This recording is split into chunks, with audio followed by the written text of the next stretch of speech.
What is the meaning of life? This was me at the age of 26. I'd had a business collapsed. I should have never started the business off in Australia. Had no chance of success. Needed to be started off in America or England perhaps. And it threw me into a depression. And I started to ask hard questions. Does life have any meaning? Would it really matter if I died tomorrow? What is the meaning of life? So my journey to answer this question, this became the great journey of my life, to answer this question. And at the time, I already had a PhD in philosophy, and sorry, we've got a little bit of just waiting on this conversation. John, do you want to take it? You can go outside and have a conversation outside.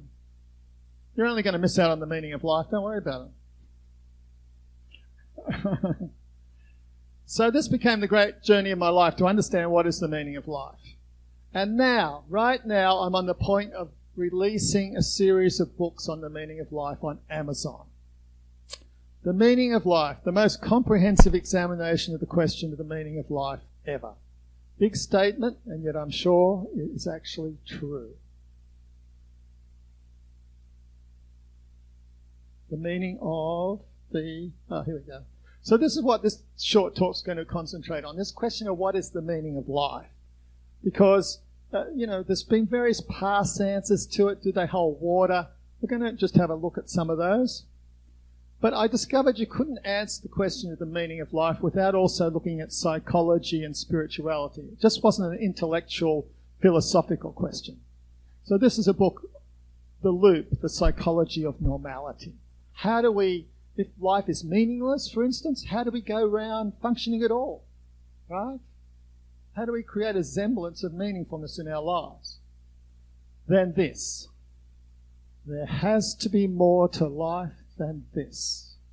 The confrontation with meaninglessness. Has anybody else besides me ever had that thought in their life? There has to be more to life than chop wood, carry water. Okay? This is the thought. 3 years after that depression, my life had seemingly turned around. I had a TV series under option. I was travelling around Australia doing the National Manual on Local Government of the Arts in Australia. I was building my first home. Life seemed pretty shiny again. But this one thought would not let go of me. There has to be more to life than this. The confrontation with meaninglessness.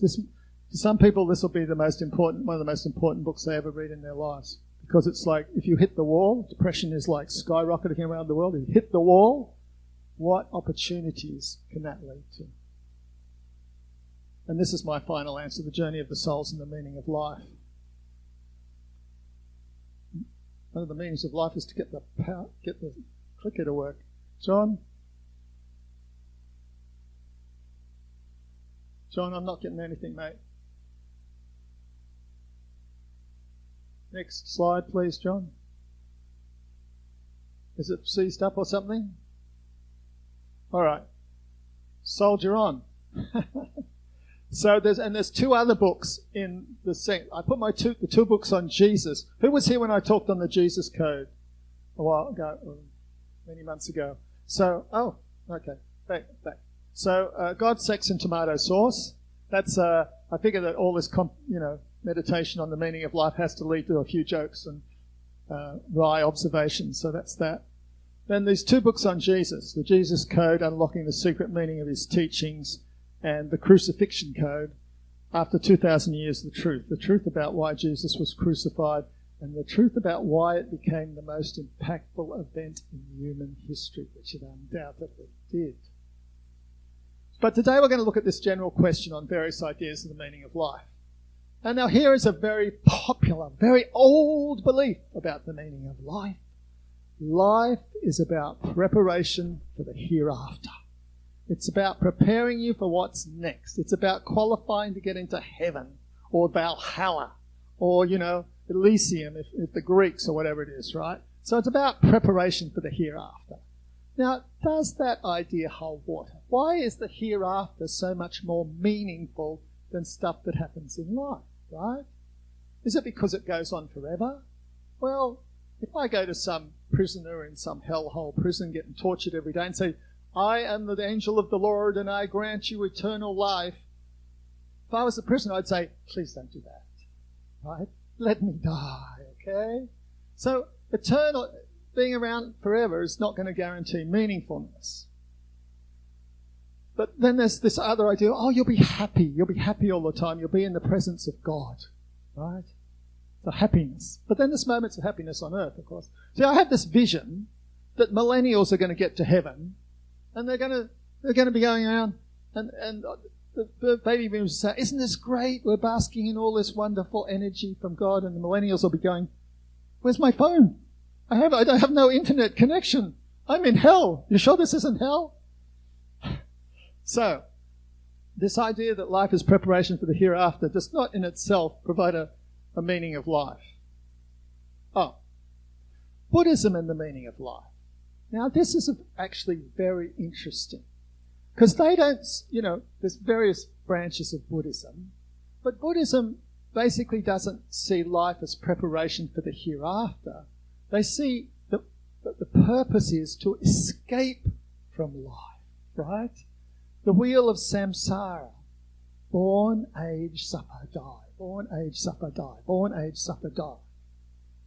Now, the idea is to get off that wheel, escape. That only the meaningful life is the one that gets you away from the meaninglessness of life, right? You become the monk and escape. And as I understand mainstream Buddhism, it has no reason why souls originally incarnated. I mean, what idiot soul started incarnating into this human misery and why did it all happen? There's not really an answer to that. So it really, in a sense, makes the whole human journey, all those incarnations, meaningless, right? All right, let's look at some other different ideas. My life has meaning because I'm successful. You want a meaningful life? You be successful like me. You become a billionaire. You become president. Obviously, my life's more meaningful than you because I'm more successful, right? Well, let's read something together. I began experiencing moments of bewilderment.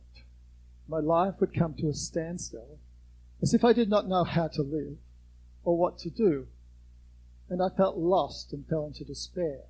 This person had a confrontation with meaninglessness. Or, thinking about the fame of my own writing brought me, I would say to myself, well, fine. So you will be more famous than Gogol, Pushkin, Shakespeare, Molière, more famous than all the writers in the world, and so what? And I had absolutely no answer. Anybody want to hazard who that's by? Tolstoy. Even the other great Russian writers of the day were in awe of Tolstoy. He had a confrontation with meaninglessness, and he turned towards spirituality and became a spiritual leader in Russia. When he died, a lot of the mourning was not for a writer, but for a spiritual leader. He actually invented passive resistance that Gandhi adopted. It was Tolstoy's idea. So success, and I know often successful people had an epiphany that success does not make them happy, right? I heard this guy talk, and he finally closed a deal that made him millions of dollars, and he said, I felt so empty that I actually thought about giving the money back. So let's flip onto life as the pursuit of pleasure. Very old idea, hedonism. Eat, drink, and be merry, for tomorrow you die. Yeah, let's get into the joy thing. Come on, what film's this from? What film is this from? Come on. The Matrix. Yes, thank you. Okay. Life in the Matrix. Let's live an illusionary life, but, we can be happy. Take the blue pill. Take the red pill or the blue pill. Take the pill that puts you back into the Matrix. So say you're into this idea and you believe that life is about the pursuit of pleasure, avoiding pain, okay? And you have a baby and you think, if got lots of money. I don't care if she's successful. I don't care if she gives me grandkids. I just wanted to stop her experiencing pain. I wanted to only experience pleasure. So what do? You put her in the bubble, put a PICC line in her vein, feed her happy drugs for her whole life, till she dies, however many months or years or decades later. Only pleasure. If life's about the pursuit of pleasure, well, you've given her the best of all possible lives. So we have to distinguish between meaning in life and the meaning of life, okay? Yes, pleasurable moments in life do add meaning, right? Better than experiencing pain and discomfort. Better to go on the Stem Enhance Ultra and have more comfort and energy in your body. But this is it. Does meaning in life can it become the meaning of life? So have a look at this. So can anybody read out this whole paragraph to me? Anyone? No? But yet there'll be some sentences in it you'll understand, right? I should think, although the English one hasn't come up. There's French and Italian. Now, each of those, and Korean, yes, and Chinese, thank you. And can you read the Korean one to us? Okay. Anyway, so each of those sentences is meaningful to someone on the planet. But what's the meaning of the paragraph of the whole thing? It has no meaning. Even if you could read the whole thing, it's just a jumble of different things. The paragraph as a whole has no meaning. Just because you have meaningful moments in your life, like, oh, I found this moment meaningful, I was successful, I experienced love for a brief amount of time, I experienced pleasure, that doesn't add up to necessarily that the meaning of life is pleasurable. This is the pursuit of pleasure. Here's a very new age idea. Life has meaning because you meant it. Now this idea of somebody meaning life actually ties up with God and stuff like, oh, we exist because God meant us and created us. So there was a meaning behind human existence. So life has meaning because you meant it. Deepak Chopra. Whether you like it or not, everything that is happening at this moment is a result of the choices you made in the past. So if you hate this talk, you chose it. Unfortunately, a lot of us make choices unconsciously, and therefore we don't think they are choices, and yet they are. What a load of nonsense. This belief that was damaged so many people. Anyway, so this means like if you're a man or a woman being pack raped, well, you chose it. So, Another idea. My life has meaning because my genes will go on. Okay, I'm having children and grandchildren, my genes go on, my life has ongoing meaning. I call this the DNA vision of life, right? So, actually, if you really thought this, that it was all about your DNA going on forever, what you should do, scrape some DNA, put it in a flask, have the flask fired into outer space, and your genes will go on as long as the universe does. And if you really believe this guy is your hero. There's a gene that's very widespread throughout Asia, and they believe that it dates back to this guy because he raped so many women that his gene became really widespread. So this guy would be your hero if you believe that it's all about your genes going on.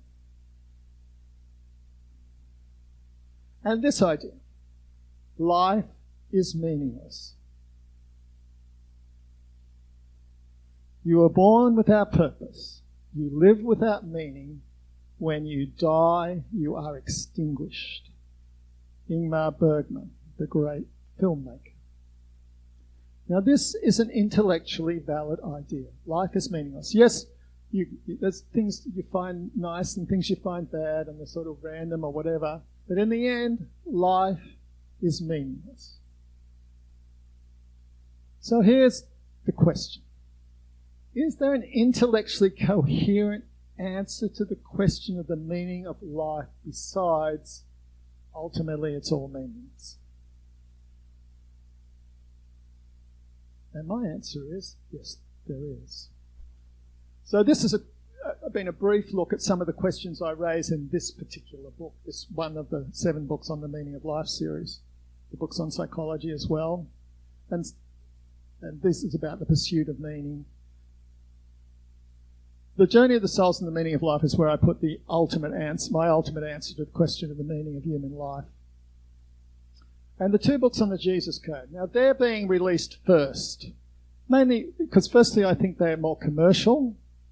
And secondly, because I've already got talking book versions of them.